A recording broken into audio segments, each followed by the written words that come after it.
و خم، نمیشه آرزوی کم، نداریم آرزو که کم نمیشه. خستم از کلام قصار و راویانی که قصد میکنن در شفای حال من.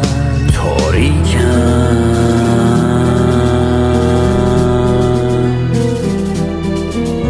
فردا سراغ من بیا، یک روزه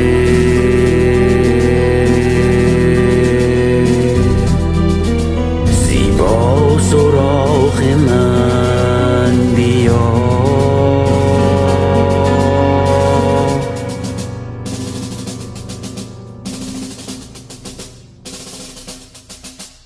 امروز از